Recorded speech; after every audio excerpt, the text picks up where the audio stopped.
지금 이 순간 우주의 어딘가에서 수십억 년을 살아온 고대 문명이 별빛을 바라보며 우리와 똑같은 질문을 던지고 있을지도 모릅니다. 우리는 어디서 왔는가? 생명은 어떻게 시작되었는가? 이 질문의 답을 찾기 위해 우리는 시간의 강을 거슬러 우주의 새벽으로 향합니다. 그 여정의 첫걸음은 뜻밖에도 지구의 한 외딴 언덕에서 시작되었죠. 지금부터 우주에서 가장 오래된 생명체의 흔적을 찾아 떠나는 놀라운 탐험을 시작해 보겠습니다.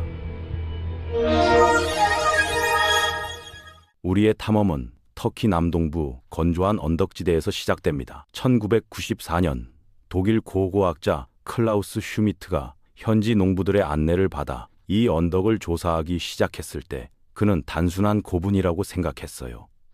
하지만 발굴이 진행될수록 놀라운 진실이 드러났습니다. 거대한 T자 형태의 석주들, 정교한 아치형 통로, 동심원 구조로 이루어진 복합 건축물이 모습을 드러낸 거죠. 괴베클리 테페라고 불리는 이 유적지는 연대 측정 결과 1만 2천년 전에 건설된 것으로 밝혀졌습니다. 이는 농업이 시작되기도 전 인류가 여전히 수렵 채집 생활을 하던 시대에 만들어진 것이었어요. 더욱 신비로운 것은 이 거대한 건축물을 만든 사람들이 갑자기 그것을 버리고 떠났다는 점입니다. 마치 의도적으로 흙으로 덮어 숨긴 것처럼 말이에요. 수천 년 동안 수많은 문명이 이곳을 지나갔지만 아무도 발밑에 묻힌 이 놀라운 유적의 존재를 몰랐습니다. 괴베클리 테페가 우리에게 던지는 질문은 단순해요. 만약 1만 년 전의 역사도 이렇게 신비에 쌓여 있다면 우주 전체의 역사에는 얼마나 많은 비밀이 숨어 있을까요? 과학자들은 지금까지 존재했던 모든 생물종의 1%도 안 되는 화석 증거만을 가지고 있거든요. 우리가 더 넓은 우주로 시선을 돌릴 때 그 광대함 앞에서 겸손해질 수밖에 없습니다. 관측 가능한 우주에는 약 2조 개의 은하가 존재하며 각 은하마다 수천억 개의 별들이 있어요. 이 무한한 공간 어딘가에 우리보다 훨씬 오래된 생명체가 존재할 가능성은 얼마나 될까요? 흥미롭게도 우주에서 생명체의 흔적을 찾으려는 우리의 노력은 예상치 못한 곳에서 시작되었습니다. 1984년 NASA의 연구원 로버타 스코어는 남극의 얼음 벌판에서 특별한 운석 하나를 발견했어요. ALH84001이라는 이름이 붙은 이 운석은 단순한 우주 암석이 아니었습니다. 화학 분석 결과 이것은 수백만 년 전 화성 표면에서 떨어져 나온 조각이었거든요. 1996년 물리학자 데이비드 맥케이가 이끄는 연구팀은 충격적인 발표를 했습니다. 이 화성 운석 내부에서 생명체의 화석으로 보이는 미세 구조를 발견했다는 것이었어요. 전자 현미경으로 관찰한 결과 지구 생물과 유사한 사슬 모양의 구조가 나타났습니다. 당시 빌 클린턴 대통령까지 공식 성명을 발표할 정도로 전 세계가 들썩였죠. 그러나 축제는 오래가지 않았습니다. 다른 과학자들의 재검증 결과 이러한 구조들이 순전히 화학적 과정으로도 충분히 만들어질 수 있다는 것이 밝혀졌어요. 화성의 화학 환경이 지구와 다르기 때문에 생명체 없이도 그런 형태가 생성될 수 있다는 것이었습니다. 생명체를 찾기 위해서는 먼저 생명이 무엇인지 정의해야 합니다.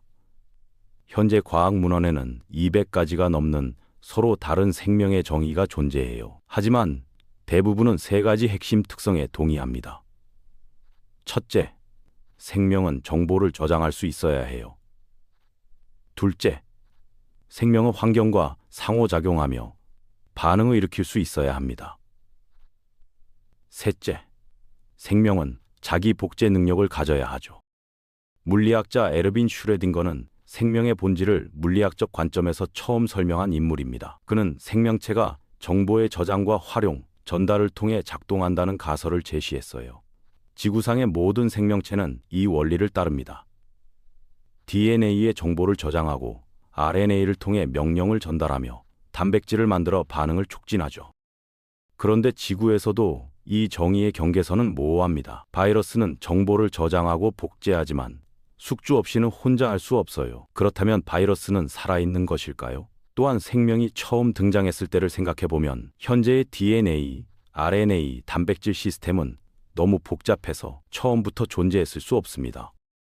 초기 생명체들도 현재와 비슷한 기본 요소들을 사용했을 거예요. 액체 상태의 물을 용매로 사용하고 적절한 온도 범위에서 생존했으며 탄소, 산소, 수소, 질소 같은 원소들을 활용했을 것입니다. 물은 복잡한 분자들이 파괴되지 않고 머물 수 있는 안정적인 환경을 제공하며 탄소는 자기 자신 및 다른 원소들과 쉽게 결합하여 크고 강한 구조를 만들 수 있어 생명체의 기본 골격으로 이상적이거든요. 하지만 지구를 벗어난 생명체는 완전히 다른 이야기일 수 있습니다. 태양계 외곽의 위성들인 엔셀라두스와 유로파에는 두꺼운 얼음층 아래 광대한 바다가 존재해요. 햇빛이 전혀 들어오지 않는 이 어둠의 바다에서도 생명체가 존재할 수 있을까요? 지구의 심해에서도 햇빛 없이 화학 에너지만으로 살아가는 생물들이 있으니 충분히 가능한 일입니다.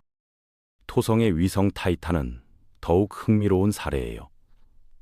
1655년 크리스티안 하위언스가 발견한 이 천체는 태양계에서 지구 다음으로 표면에 호수와 강을 가진 유일한 곳입니다. 하지만 영하 180도의 극저온에서 이 호수들은 물이 아닌 메탄으로 이루어져 있어요. 과연 메탄이 이색적인 저온 생명체의 용매 역할을 할 수 있을까요?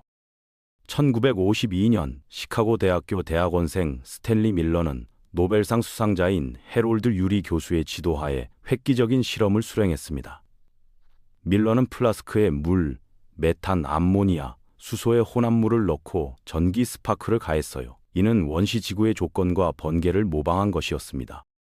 처음에는 아무 변화가 없었지만 하루가 지나자 혼합물이 희미한 분홍색으로 변했어요. 일주일 후에는 진한 붉은 액체로 가득 찼습니다. 크로마토그래피 분석 결과는 충격적이었어요. 글리신, 알파-알라닌, 베타-알라닌, 아스파르트산 등 다양한 아미노산이 생성된 것입니다. 이들은 RNA와 DNA의 구성 요소이자 생명 자체의 기본 화학 물질이었거든요. 밀러의 실험은 세상을 뒤흔들었습니다. 그 이전까지 생명의 기원은 철학자와 신학자들의 영역이었지만 이제 과학의 영역으로 확고히 자리 잡게 되었어요. 실험에 사용된 물질들은 모두 우주에서 가장 흔한 분자들입니다. 탄소, 산소, 수소, 질소로 구성된 이들이 훨씬 복잡한 아미노산을 만들어낸 거죠.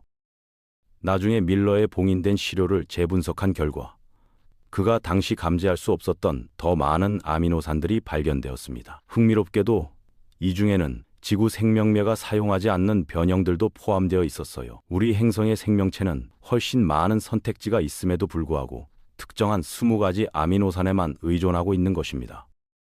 가장 확실한 곳은 별 주변의 거주 가능 영역입니다. 이는 별에서 적당한 거리에 위치하여 액체 상태의 물이 존재할 수 있는 영역을 말해요. 너무 가까우면 물이 증발하고 너무 멀면 얼어버립니다. 모든 별은 고유한 거주 가능 영역을 가지며 그 위치와 크기는 별의 특성에 따라 달라져요. 태양의 거주 가능 영역은 금성 궤도 바로 안쪽에서 시작하여 화성 궤도 바로 바깥쪽까지 확장됩니다. 하지만 이 영역 내의 새 행성 중 오직 지구만이 현재 액체 상태의 물을 유지하고 있어요. 금성은 한때 얇은 대기와 표면 바다를 가졌을 것으로 추정되지만 태양이 점점 밝아지면서 폭주 온실 효과가 발생했습니다. 화성은 반대의 운명을 맞았어요. 한때는 훨씬 따뜻했고 두꺼운 대기와 바다, 강, 호수를 가졌습니다. 하지만 화성은 태어날 때부터 치명적인 결함을 안고 있었어요. 크기가 너무 작았던 것입니다. 10억 년도 채 되지 않아 화성의 핵이 식어 고체가 되었고 자기장이 사라졌습니다. 자기장이 없자 태양풍이 대기를 벗겨내기 시작했고 행성은 서서히 말라 죽었어요. 은하 전체에도 거주 가능 영역이 존재합니다. 은하 중심부는 너무 많은 별들이 밀집되어 있어 치명적인 방사선을 방출하고 외곽 지역은 무거운 원소가 부족하여 행성 형성이 어려워요. 생명체가 나타날 기회를 얻으려면 이런 여러 조건들이 모두 맞아떨어져야 합니다. 그런데 지구의 풍부한 바다가 어떻게 형성되었는지는 여전히 미스터리예요. 지구는 형성 초기에 많은 물을 가지고 있었지만 대부분은 멘틀에 화학적으로 결합된 상태로 갇혀 있었거나 용융 상태에서 증발해버렸습니다. 천문학자들은 해성과 소행성이 지구의 물 공급에 중요한 역할을 했을 것으로 믿고 있어요. 2014년 일본의 하야부사 이 미션은 소행성 류구에서 샘플을 채취해 지구로 가져왔습니다. 놀랍게도 과학자들은 이 소행성 먼지에서 여러 아미노산을 발견했어요. 그중 일부는 지구 생명체의 기초를 형성하는 것들이었습니다. 류구는 40억 년 이상 변화 없이 보존되어 온 태양계 형성의 잔재로 생명의 구성 요소가 지구 표면에 일찍 도착했을 가능성을 시사하죠. 더욱 놀라운 발견은 2003년에 이루어졌습니다. 천문학자들이 여러 거대 분자 구름에서 가장 단순한 아미노산인 글리신의 증거를 발견한 거예요. 이 구름들은 은하에서 별과 태양계가 형성되는 장소이므로 아미노산이 지구 형성 초기부터 함께 운반되었을 가능성이 있습니다. 하지만 모든 화학은 어딘가에서 나와야 합니다. 분자들은 우주 전체의 다양한 과정에서 원소들로부터 스스로 조립되며 주기율표의 거의 모든 원소는 별 핵합성이라는 과정에서 만들어져요. 1957년 제프리와 마가렛 버비지 부부, 윌리엄 파울러, 프레드 호일이 공동으로 작성한 획기적인 논문에서 이 과정이 상세히 설명되었습니다. 핵심은 핵융합입니다. 우리 태양은 현재 수소를 헬륨으로 융합시켜 열을 발생시켜요. 수명이 다하면 헬륨을 융합하여 탄소와 산소를 만들어냅니다.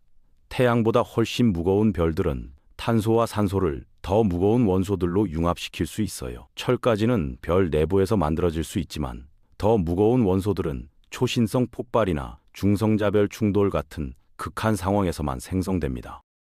생명체를 만들기 위해서는 적절한 조건과 화학물질, 물과 온화한 행성이 필요할 뿐만 아니라 가장 근본적으로 여러 세대의 별들이 필요해요. 은하가 탄소, 산소 같은 기본 원소들을 충분히 생성한 후에야 물과 단단한 암석이 형성되어 필요한 유기화학을 갖춘 행성을 만들 수 있는 재료가 제공됩니다. 별들이 항상 우주에 존재했던 것은 아니에요. 빅뱅은 수소, 헬륨, 리튬, 베릴륨만을 만들어냈고 첫 번째 별이 점화되기까지 수억 년이 걸렸습니다. 따라서 생명이 발생할 수 있는 가장 초기 순간을 찾기 위해서는 우주의 가장 어두운 시대로 돌아가야 해요. 우주에서 가장 초기 생명체의 출현을 찾기 위한 우리의 탐구는 우주의 새벽, 최초의 별들이 탄생하는 순간으로 이어집니다. 그 최초의 별들은 오직 수소만을 융합했고 태양의 수백 배에서 수천 배에 이르는 거대한 크기를 가질 수 있었어요. 그들의 삶은 격렬했지만 짧았습니다. 이들의 죽음은 원소의 우주적 재활용을 시작했어요. 이후 각 세대의 별들이 성간 물질의 풍부함에 기여했고 결국 알려지지 않은 세대를 거쳐 태양계가 형성되었습니다. 충분한 암석과 얼음 물질을 가진 별 주위에서 혼돈으로부터 행성들이 만들어진 거죠.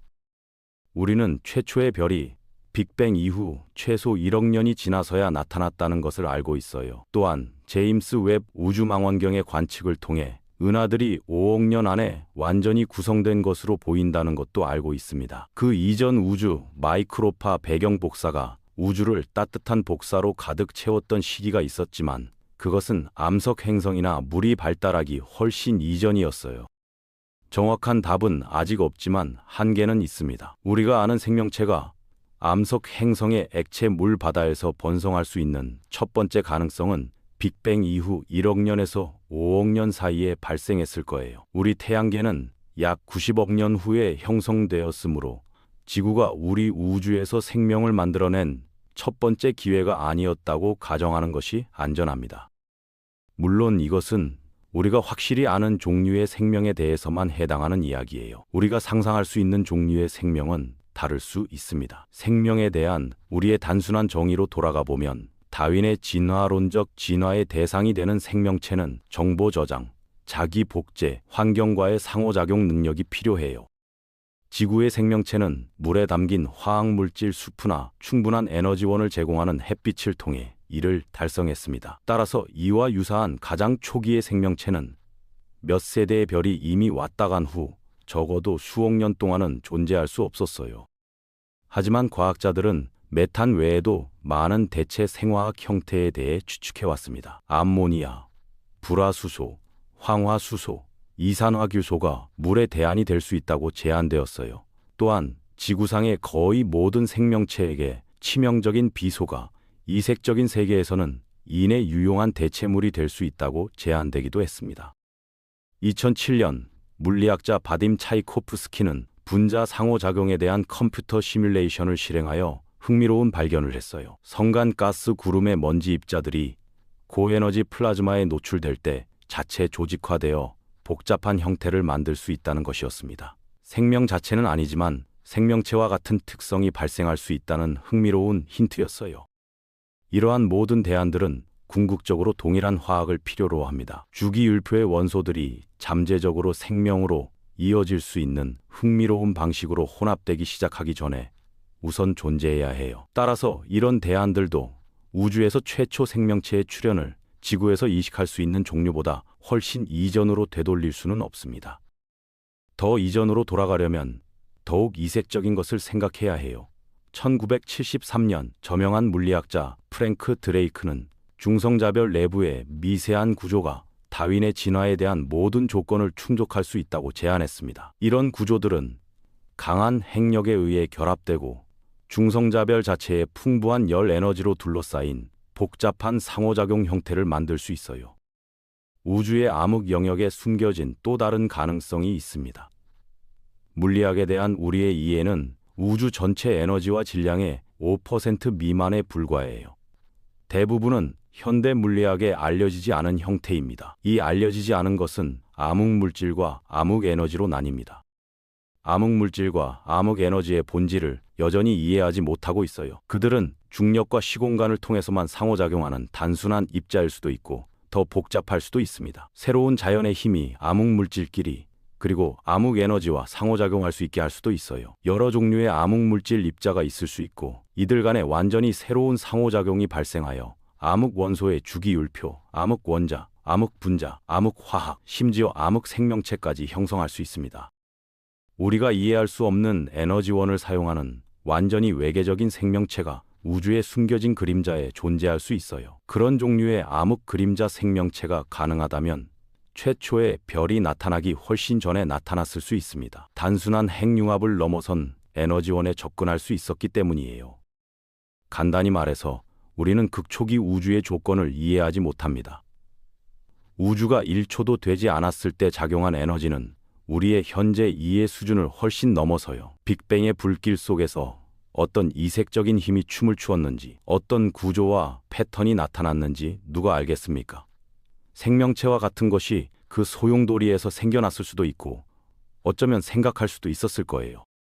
하지만 이 모든 놀라운 가능성을 고려하더라도 고대 생명체가 생겨났다면 우리가 어떻게 알 수 있었을까요? 1950년 여름의 어느 즐거운 오후, 유명한 입자 물리학의 선구자 엔리코 페르미는 동료들과 점심을 먹으러 걸어가고 있었어요. 그들은 외계인과 외계 생명체의 가능성에 대해 논의하고 있었습니다.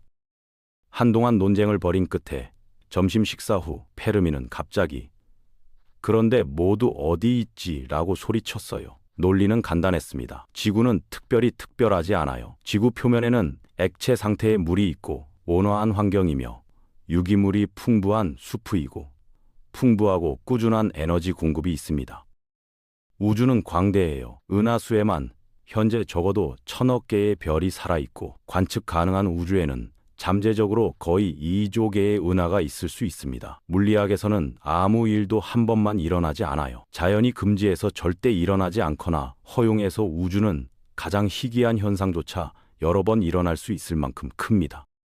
현대 추정에 따르면 은하수만 해도 태양과 비슷한 별의 거주 가능 영역에 지구와 비슷한 행성이 약 50억 개나 있으며 그것은 단지 하나의 은하일 뿐이에요. 지구는 평범한 별 하나를 공전하는 암석 행성일 뿐입니다. 생명이 여기서 발생했다면 논리적으로 우주의 다소 일반적인 특징이어야 하며 따라서 다른 곳에서도 발생했을 거예요. 우주는 거대할 뿐만 아니라 오래되었습니다. 지구와 유사한 고대 생명이 빅뱅 이후 1억 년 만에 생겨날 수 있었어요. 우주는 지금보다 거의 400배도 오래되었습니다. 지구에는 지각이 쉽고 바다가 형성되면서 거의 40억 전에 생명이 나타났어요. 따라서 빅뱅 이후 약 138억 년, 은하수가 형성된 지 90억 년이 지난 지금 셀 수 없이 많은 외계 생명체가 생겨났어야 합니다. 바다에서 기어나와 끔찍한 재앙에서 살아남고 지능으로 진화했으며 정교한 문명을 개발하고 별들 사이를 여행하는 데 필요한 기술을 발명했어야 해요. 심지어 우리 인간도 우주선을 태양계 경계를 넘어 성간 공간으로 보내는 데 성공했으며 우리는 그런 시도를 한 세기도 안 되게 해왔어요. 페르미는 은하계가 외계 문명의 잔해로 뒤덮여 있어야 하며 태양계에는 활동적인 탐사선이 있어야 하고 우리가 보는 모든 곳에 기술의 잔재가 있어야 한다고 주장했습니다. 논리적으로 우리는 외계인이 우리를 지켜보고 있다는 것을 완전히 알고 아프리카 평원에서 진화했어야 하고 우리를 인도하고 있어야 해요. 하지만 은하계의 다른 어느 곳에서도 지능은커녕 생명체의 흔적은 전혀 없습니다. 이것이 페르미의 유명한 역설이에요. 생명체는 어디에나 있어야 하지만 대신 우리는 모든 사람이 어디에 있는지 묻지 않을 수 없습니다. 이 역설은 우리로 하여금 같은 어려운 질문을 다시 던지게 해요.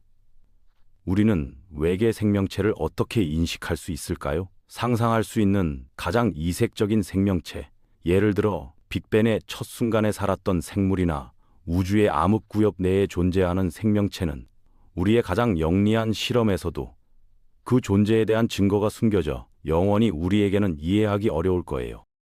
하지만 지구와 유사한 생명체나 이색적인 화학 조합에 기반한 생명체는 이야기가 다릅니다. 한 가지 답은 지적 생명체에만 집중하는 거예요. 지적 문명은 일반적인 단순한 생명체보다 드물지만 적어도 인간이 전파 기술을 개발하자마자 소리가 크다는 특징이 있습니다. 이것이 SETI, 외계지능 탐사의 중추예요. 일반적인 SETI 프로그램은 인공적인 수단으로 생성된 전파 신호를 검색합니다. 전파는 비교적 적은 전력으로 대량 생성하기 쉽고 수천 광년의 성간 먼지 구름을 통과할 수 있어 특히 편리해요. 불행히도 수십 년 동안 지능체의 흔적을 찾기 위해 전파 하늘을 스캔했지만 아무것도 찾지 못했습니다. 물론 한 가지 가능성은 우리가 가능한 검색 공간을 간신히 긁어모았다는 거예요. 결국 천문 관측은 어렵고 비용이 많이 들며 특히 하늘 전체에 걸쳐 광범위한 주파수에 걸쳐 있을 때 더욱 그렇습니다. 대안적인 방향은 더 넓은 우주에 대한 신호로서 별의 화학 성분 변화나 다이스9 같은 거대 엔지니어링 프로젝트 구축과 같은 지적 문명의 물리적 유무를 찾는 데 집중하고 있어요. 하지만 알려진 별은 인공오염의 흔적을 보이지 않으며 은하계와 더 넓은 우주를 스캔한 결과 다이슨9가 나타나지 않습니다. 이런 지능체 탐색 외에도 생명체에 대한 탐색은 가능한 모든 각도에서 시도되었지만 아무 소용이 없었어요. 별의 거주 가능 영역 내에서 궤도를 도는 외계 세계의 대기를 통과하는 빛을 연구하여 과도한 산소와 메탄 같은 생물학적 특징을 찾았지만 아무리 이색적이더라도 순전히 화학적 기원을 가질 수 없는 것을 발견하지 못했습니다. 우리는 수천 개의 외계 행성과 트라피스트-1 시스템이나 프록시마 b 같은 잠재적으로 거주 가능한 많은 세계를 발견했어요. 하지만 그 모든 작업에서 우리는 지구 외부의 생명체에 대한 단 하나의 증거도 찾지 못했습니다. 따라서 페르미의 역설에서 고려해야 할 첫 번째 가능성은 기본 가정이 잘못되었다는 거예요. 생명이 실제로 드물다는 것입니다. 지구와 우리의 조건이 은하계 내에서 완전히 독특하지는 않더라도 특별하다면 정확히 동일한 온도와 압력과 화학물질 수풀을 가진 지구의 사본이 수천, 수백만, 수십억 개 있을 수 있고 생명체는 그중 하나에만 나타날 거예요. 아니면 생명체가 흔할 수 있지만 지적인 생명체는 그렇지 않을 수도 있어요. 은하계의 거의 모든 습한 행성에 미생물이 있을 수도 있지만 138억 년의 우주 역사에서 우리는 은하계에서 발생한 최초의 지적 문명으로 우리에게 불리한 천문학적 확률을 극복하고 호기심 많은 마음으로 우주를 들여다보고 있는 것일 수도 있습니다. 아니면 생명체는 처음부터 우리 눈앞에 있을 수도 있지만 우리가 아직 비생명체와 구별할 수 없는 화학적 형태였을 수도 있어요. 아마도 생물이 정말로 한때 화성 운석을 기어다닐 수도 있습니다. 아마도 외측 달들에 묻힌 바다는 살아있고 활동적이지만 우리는 그것이 무엇인지 아직 깨닫지 못할 수도 있어요. 물론 또 다른 가능성은 생명과 지능이 모두 공통적이지만 오래 지속되지 않을 수도 있다는 것입니다. 생명은 셀 수 없이 많은 세계에서 발판을 마련한 후 결국 소멸될 수도 있어요. 우리 자신의 지질학적 역사만 봐도 살아있는 것이 가져오는 위험을 알 수 있습니다. 지각이 생기기 전에도 지능이 생겨나자 우리는 비교적 빠르게 스스로를 파괴할 수 있는 능력을 개발했지만 아마도 자신의 생존을 보장할 만큼 정교하지 못했을 거예요. 핵무기의 확산과 기후변화의 급격한 재앙은 우리 종을 위협하지 않을 수도 있지만 더 넓은 우주와 소통하는 우리의 능력에 대한 파멸을 확실히 의미할 수 있습니다. 하지만 그건 제쳐두고 우리가 이길 것이라고 상상해 보세요. 아마도 우리는 태양계와 심지어 지역 은하계 전체에 퍼져 별들 사이의 광대한 거리를 극복할 거예요. 아마도 우리는 견뎌낼 것입니다. 수백만 년 또는 그 이상 기술적으로 정교한 상태를 유지하는데 상상할 수 없는 시간이 걸려요. 문제는 우주적 규모에서 거의 아무것도 아니라는 것입니다. 우주의 나이는 138억 년이에요. 우리 은하계는 수조 개 중 하나입니다. 결국 어떤 한계에 도달하고 우리는 단순히 우리의 유산이라고 부를 수 있는 텅 빈 세상과 죽은 우주 탐사선 외에는 아무것도 없이 사라져버려요. 그래서 아마도 우리만 그런 것이 아닐 거예요. 138억 년 동안 이 조개의 은하계에서 다른 지적 종들이 생겨나고 퍼져나갔지만 우주를 지배하는 광대한 시간과 공간은 우리를 의미 있는 지속적인 접촉에서 잔인하게 분리합니다. 가장 큰 라디오 폭발은 배경에서 들리는 속삭임에 불과하고 가장 밝은 신호는 희미한 촛불의 깜빡임일 뿐이에요. 그러나 아마도 우리의 깊은 후손들, 지금부터 여러 세대 후손이 우리 은하계를 탐험하면 멸종된 문명의 묘지로 가득 찬 것을 발견할 거예요. 그들은 어떤 기념물을 외계 세계의 수마일에 달하는 흙 아래에 묻혀 있을 것을 발견할까요? 성간공허의 깊은 곳에서 어떤 탐사선을 만날까요? 그런 발견은 많은 질문에 답하고 더 많은 것을 제기할 거예요. 그것은 단순한 단서가 될 것입니다. 인류의 기원이 아니라 우주의 모든 생명의 기원에 이르기까지 외계 생명체의 괴베클리 태페가 우리가 그것을 찾기를 기다리고 있을지도 모릅니다. 우주의 전체 역사를 지켜본 우리의 여정은 여기서 마무리됩니다. 터키의 한 언덕에서 시작된 이야기가 우주의 가장 깊은 비밀까지 이어졌어요. 생명의 기원을 찾는 우리의 탐구는 계속될 것이고 언젠가는 우주 어딘가에서 우리와 같은 질문을 던지는 다른 존재들을 만날 수 있을지도 모릅니다.